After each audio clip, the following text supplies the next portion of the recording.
Picture this. A decorated war hero stands at attention in the grand halls of Buckingham Palace. His chest bears the purple and bronze ribbon of Britain's highest military honor, the Victoria Cross. For months, he has been the pride of the Royal Guard, a living symbol of courage and sacrifice. Tourists snap photos, children point in awe, and fellow soldiers salute with deep respect. Then, on an ordinary Tuesday morning, everything changes. A single envelope arrives. 3 words from his commanding officer. Remove it. Now. No explanation. No ceremony. Just shame, confusion, and whispers echoing through the palace corridors. What could make the British military strip away their most sacred honor from a man who had risked everything for his country? What dark secret was buried so deep that it threatened to shake the very foundations of military tradition? The truth, when it finally emerged, would shock not just the Royal Guard, not just Britain, but the entire world. Because sometimes the greatest act of courage isn't what happens on the battlefield. It's what happens when someone dares to tell the truth. This is the story of Sergeant James Mitchell, and the day his Victoria Cross became more than just a medal. It became a symbol of something far more powerful than anyone could have imagined. Sergeant James Mitchell adjusted his red tunic one final time before taking his position outside the palace gates. The morning sun caught the bronze cross hanging from the purple ribbon on his chest, casting tiny rainbows across the pristine fabric. Tourists were already gathering, cameras ready to capture the stoic figure who had become something of a local celebrity. 6 months earlier, James had been just another face in the crowd of royal guards. Tall, disciplined, and unremarkable in the way that good soldiers often are. But everything changed when the story broke about his heroics in Afghanistan. The newspapers had called him Britain's bravest, and the Queen herself had pinned the Victoria Cross to his uniform in a ceremony watched by millions. The citation read like something from a war movie.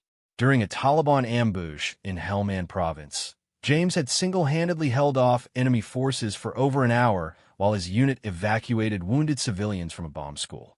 He had sustained 3 gunshot wounds and continued fighting until reinforcements arrived. 12 children owed their lives to his actions that day. But this Tuesday morning felt different. James noticed the sideways glances from his fellow guards, the way conversations stopped when he approached. Colonel Harrison, his commanding officer, had been avoiding eye contact all week. There was a tension in the air that had nothing to do with the changing of the guard ceremony. At precisely 11 o'clock, a palace aide approached James with an envelope marked urgent, confidential. His hands trembled slightly as he opened it, though he couldn't understand why. Inside was a simple message typed on official letterhead. Report to Colonel Harrison's office immediately. Leave your ceremonial decorations at the guard station. The walk through the palace corridors felt endless. James had made this journey hundreds of times, but now every portrait seemed to be staring at him with accusation in their painted eyes. The Victoria Cross felt heavy against his chest, heavier than it had ever felt before. Colonel Harrison's office was thick with cigarette smoke and tension. The older man sat behind his mahogany desk, a stack of official documents spread before him. He didn't look up when James entered, didn't acknowledge the sharp salute or the click of polished heels. "Sir," Sergeant Mitchell reporting as ordered. The silence stretched for what felt like hours. Finally, the colonel raised his eyes, and James saw something there he had never seen before. Shame. "James," the colonel said, his voice barely above a whisper. "I need you to remove the Victoria Cross. Now." The words hit like physical blows. James felt his knees buckle slightly, and he gripped the back of the chair in front of him for support. "Sir, I don't understand. What have I done wrong?" Colonel Harrison stood and walked to the window overlooking the palace gardens. His reflection showed the face of a man carrying an unbearable burden. "There's been an investigation, James, about your actions in Afghanistan." "Investigation?" James's voice cracked. "Sir, I don't understand. The mission was a success. The children were saved. I have the commendations, the witness statements." That's just it, the colonel interrupted, turning back to face him. The witness statements. They don't match up anymore. James felt the blood drain from his face. The room seemed to spin slightly, and he had to focus on breathing normally. What do you mean they don't match up? The colonel picked up a thick file from his desk. New testimony has come alight from survivors of that attack. They're saying things were different than we thought. Different how? James's voice was barely audible now. I can't give you details.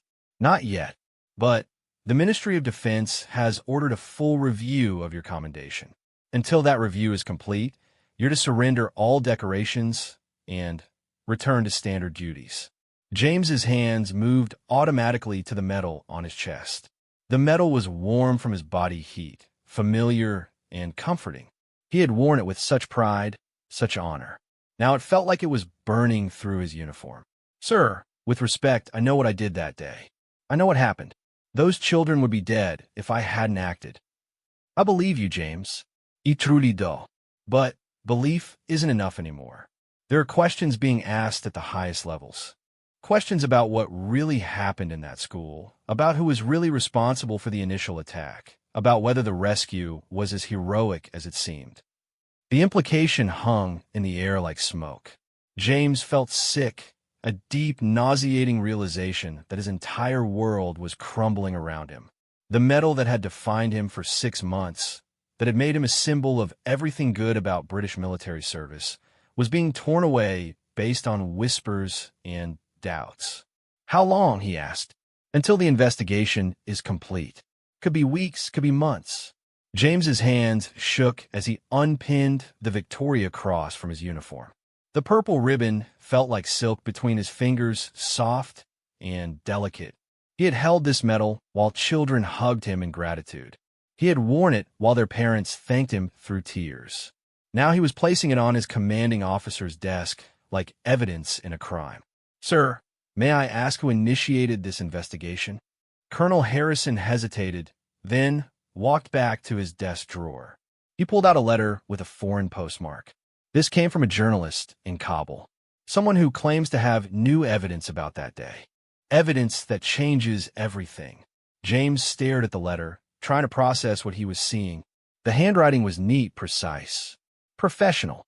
But there's something else about it, something that made his chest tighten with a feeling he couldn't identify. Who is the journalist? Her name is Sarah Williams. She works for an international news agency. Apparently, she's been investigating military commendations for the past year, looking into cases where the official story might not match reality. The name hit James like lightning. Sarah Williams. He knew that name, knew it better than his own. His sister Sarah had been a journalist before she disappeared 3 years ago while covering the war in Afghanistan. The family had been told she was killed in a bombing, that her body was never recovered. But if Sarah was alive, if she was the one questioning his medal, then everything he thought he knew about that day in Helmand Province was about to change in ways he couldn't imagine. James left the colonel's office in a daze, his chest feeling naked without the familiar weight of the medal. As he walked back through the palace corridors, he realized that the investigation wasn't just about his Victoria Cross. It was about his sister, about the truth of what happened to her, and about a secret that someone had been willing to kill to protect. The tourists outside were still taking pictures, still pointing at the guards with admiration. But James was no longer the hero they thought he was.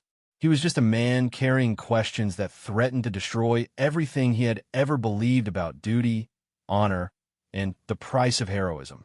3 days after surrendering his Victoria Cross, James Mitchell sat in a cramped internet cafe in central London, his hands hovering over the keyboard like a pianist afraid to play.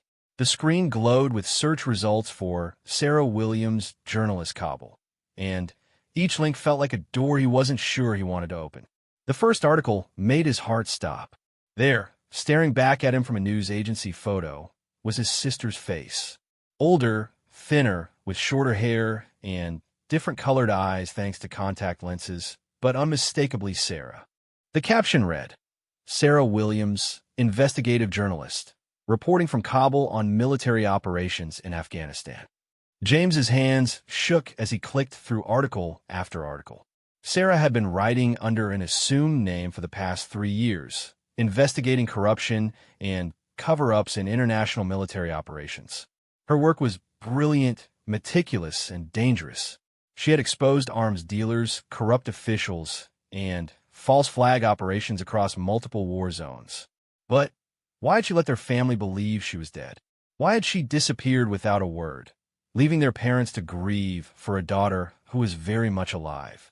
The answer came in her most recent article, published just a week before James received the order to remove his medal.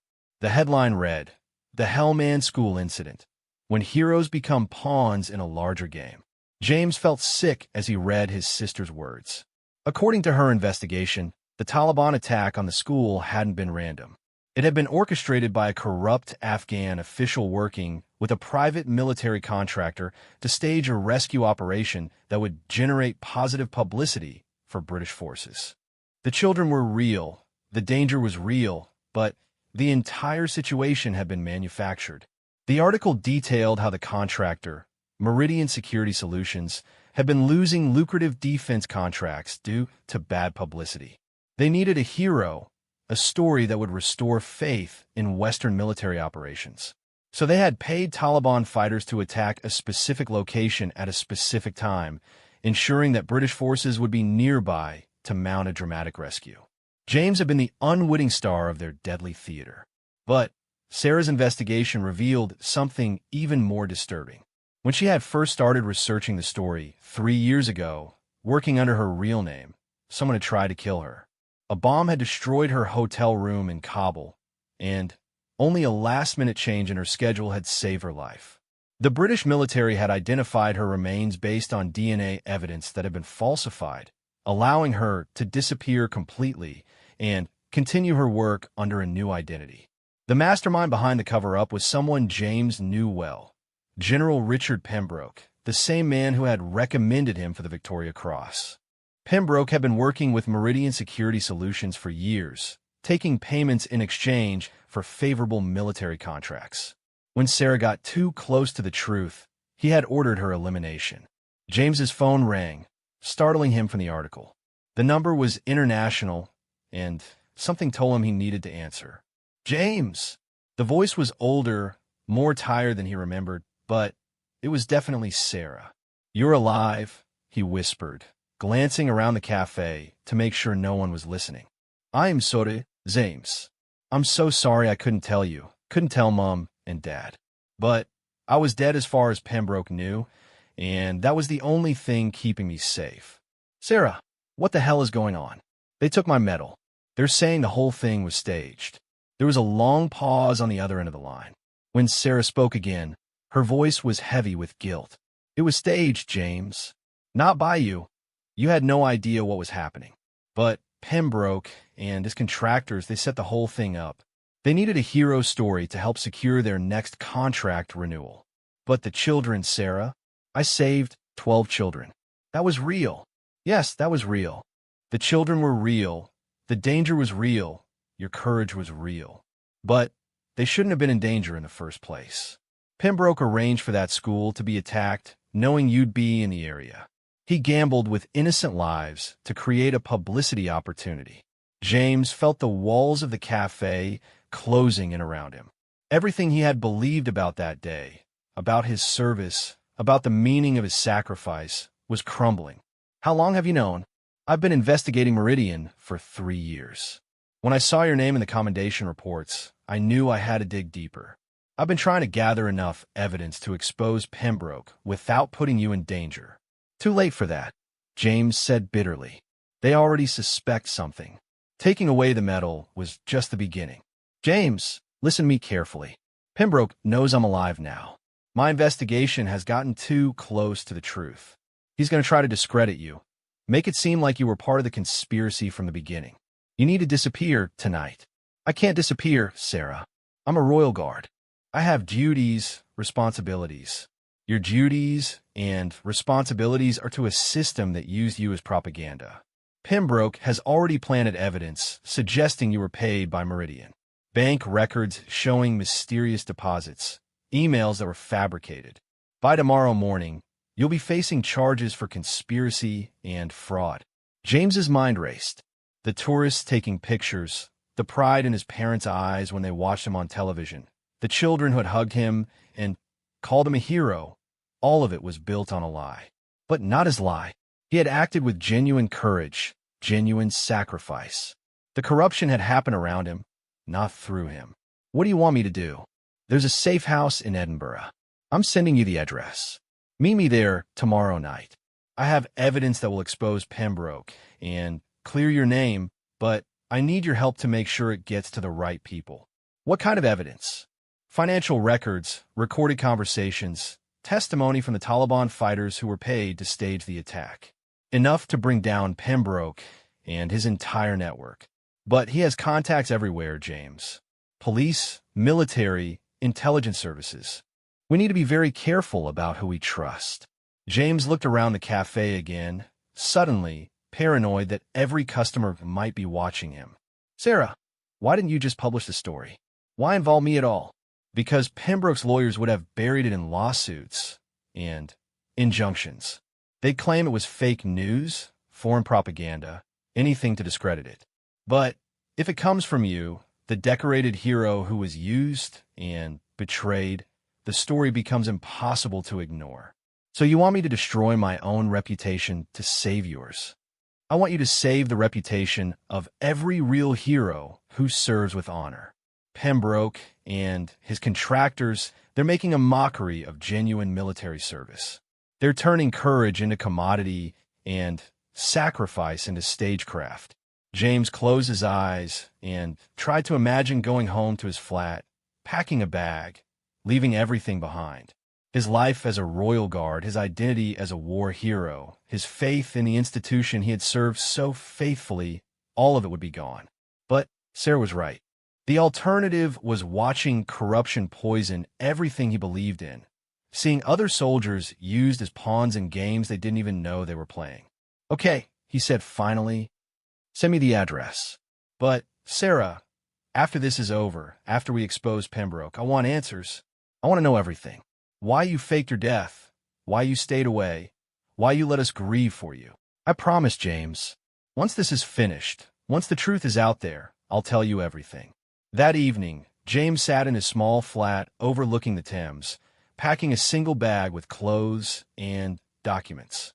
On his dresser sat the empty metal case that had once held his Victoria Cross. The purple ribbon was still there, folded neatly in the velvet lining. He picked up the ribbon and held it to the light. Tomorrow, he would become a fugitive from the very institution he had sworn to protect. But maybe for the first time since Afghanistan, he would also be fighting for something that was actually worth protecting. The truth had a price, and James Mitchell was finally ready to pay it. The Edinburgh Safe House was a modest Victorian terrace tucked away in a quiet residential street. James arrived after dark, following Sarah's detailed instructions through a maze of back alleys and side streets. When the door opened, he found himself face to face with his sister for the first time in over 3 years. Sarah looked older, more weathered than he remembered. Her once bright eyes carried the weight of secrets, and there were lines around them that spoke of sleepless nights and constant vigilance. But when she hugged him, she felt exactly the same as the big sister who had taught him to ride a bicycle and helped him with his homework. You look terrible, she said with a sad smile. You look alive, he replied. That's more than I expected 3 days ago. The living room was converted into a makeshift command center. Laptops, documents, and surveillance equipment covered every surface. Sarah had been living this way for months, gathering evidence, and staying one step ahead of General Pembroke's network. Show me what you have, James said, settling into a chair surrounded by stacks of papers. Sarah opened her laptop and began displaying financial records. Meridian Security Solutions has been paying Pembroke through a series of offshore accounts for the past 5 years. The money trail leads back to at least a dozen staged incidents across Afghanistan and Iraq. The documents were damning. Bank transfers, email communications, even recorded phone conversations where Pembroke discussed creating opportunities for positive media coverage. James felt sick as he realized how many soldiers had unknowingly participated in manufactured heroics. "But this is a smoking gun," Sarah said, playing an audio recording. The voice was unmistakably Pembroke's. "The Mitchell operation needs to be flawless. We've invested too much in this narrative to let it fail." The boy has no idea what he's walking into, which is perfect. Genuine surprise makes for better footage. Another voice, rougher and with a slight accent, responded, "The Taliban fighters are in position. They'll hit the school at exactly 1400 hours. Your people need to be ready for the rescue." "What about witnesses?" "That's handled. Any locals who might talk are being relocated or silenced. This story belongs to us." James listened to his own heroism being planned like a movie production. The courage he had shown, the wounds he had sustained, the children he had saved, all of it real, all of it meaningful, but all of it orchestrated by men who saw human lives as props in their corrupt theater. "There's more," Sarah said, pulling out a second laptop. "I managed to hack into Meridian's internal communications. They've been planning to eliminate anyone who gets too close to the truth about their operations." The screen showed a list of names marked for permanent solutions. Sarah's original identity was there, along with 2 other journalists and an Afghan translator who had worked with international media. At the bottom of the list, added just 3 days ago, was James's name. "They're going to kill me," he said, the words feeling strange in his mouth. "They're going to try. Pembroke can't afford to let you live now that you've started asking questions. He needs you to either disappear permanently or be discredited so thoroughly that no one would believe anything you might say." James stood and walked to the window, looking out at the quiet street. A normal evening in a normal neighborhood, while his entire world collapsed around him. "What's the plan, Sarah? How do we expose this without ending up dead?" "We go nuclear. Everything at once, simultaneously released to every major news outlet in the world. Financial records, audio recordings, video evidence, witness testimony. All of it dumped at the same time so Pembroke can't contain the story." "And then what?" "We spend the rest of our lives looking over our shoulders." Sarah's expression darkened. "James, there's something else you need to know. Something about that day in Afghanistan that I haven't told you yet." She pulled out a tablet and showed him satellite footage of the school compound. The timestamp showed it was recorded 30 minutes before the attack, James remembered. "Look at the courtyard," Sarah said, pointing to the screen.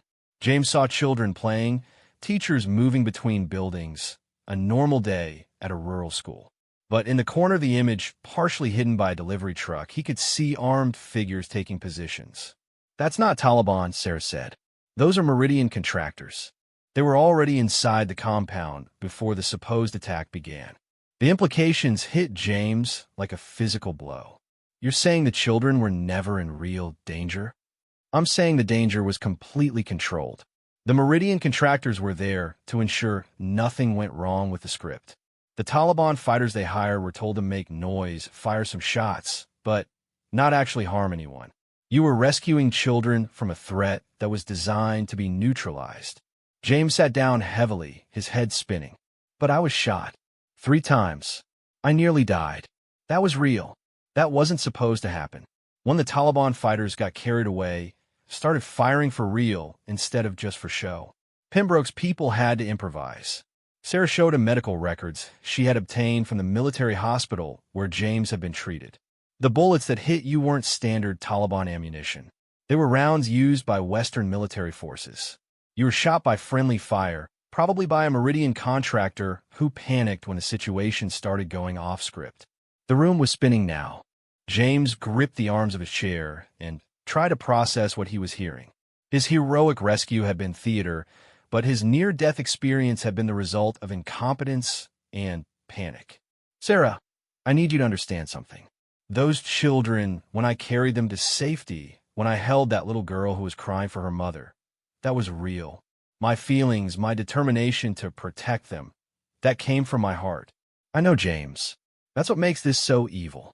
They used your genuine courage, your real compassion, as raw material for their propaganda. You're still a hero, but you're a hero who was manipulated and exploited. The laptop chimed with an incoming message. Sarah's face went pale as she read it. What is it?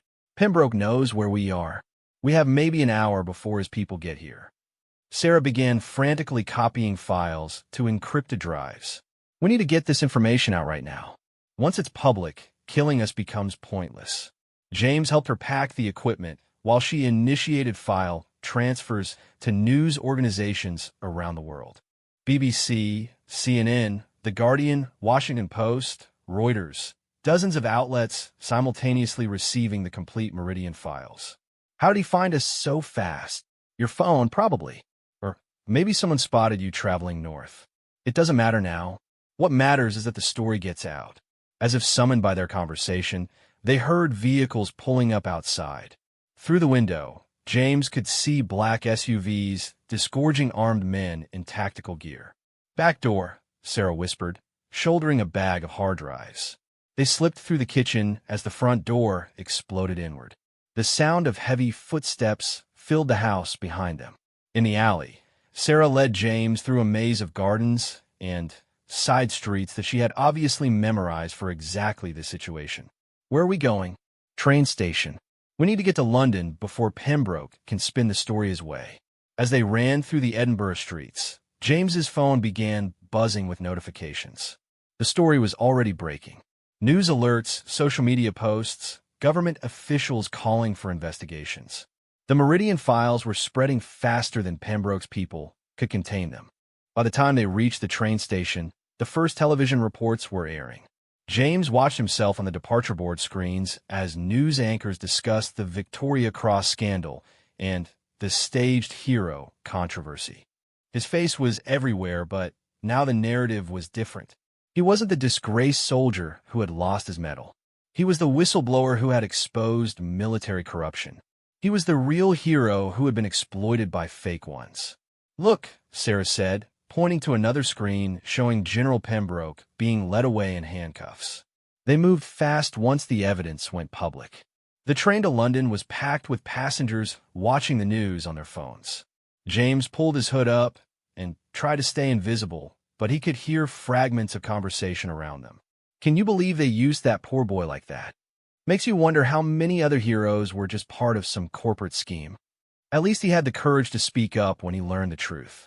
Sarah squeezed his hand. You did it, James. You chose truth over comfort. That's real courage. 3 weeks later, James stood in Colonel Harrison's office once again. But this time, the atmosphere was completely different. The colonel looked tired but relieved, like a man who had been carrying a burden that was finally lifted. The investigation has concluded, Harrison said, holding a familiar purple ribbon. Your Victoria Cross has been fully reinstated. The review board determined that your actions that day, regardless of the circumstances leading up to them, demonstrated extraordinary courage under fire. James took the medal, but didn't pin it to his uniform immediately. Sir, I'm not sure I want to wear it anymore. Why not, Sergeant? Because I know too much now. I know how the system can be corrupted, how good soldiers can be used as puppets. Every time I look at this medal, I'll remember that. Colonel Harrison nodded. Maybe that's exactly why you should wear it. As a reminder that real heroes don't just follow orders blindly. Real heroes ask questions when something doesn't feel right. Real heroes choose truth over comfort. James looked down at the medal in his hands. The bronze cross that had once represented simple courage now carried the weight of complex truth. It had become a symbol not just of what he had done in Afghanistan, but of what he had done in Edinburgh. Choosing principle over safety, truth over convenience. There's something else, Harrison continued. The Ministry of Defense has asked if you'd be willing to head a new unit investigating military corruption, using your experience to prevent other soldiers from being exploited the way you were. James smiled for the first time in weeks. I'll need an assistant, someone with investigative experience. I think that can be arranged. 6 months later, Sergeant James Mitchell walked through the halls of the Ministry of Defense building, his Victoria Cross once again pinned to his uniform. But now it meant something different. It wasn't just a medal for past courage. It was a promise of future integrity. Sarah worked down the hall, officially reinstated and leading a team of investigative journalists embedded within the military structure. Together, they had already uncovered 3 more corruption schemes and prevented a dozen soldiers from becoming unwitting pawns in corporate games. The metal was heavier now, weighted with knowledge and responsibility. But James wore it proudly, knowing that sometimes the greatest act of courage wasn't charging into battle. It was refusing to let others define what heroism meant. Outside the window, tourists still took pictures of the royal guards at Buckingham Palace. But now James knew that real heroes weren't always the ones posing for photographs. Sometimes they were the ones willing to walk away from the camera to chase a more important truth. The Victoria Cross remained on his chest, but it no longer belonged to the story General Pembroke had written. It belonged to the story James and Sarah had fought to tell. A story where courage meant more than following orders, where honor meant more than blind loyalty, and where the greatest victory was refusing to let corruption disguise itself as patriotism. The truth had shocked everyone, including James himself, but in the end, it had also set them all free.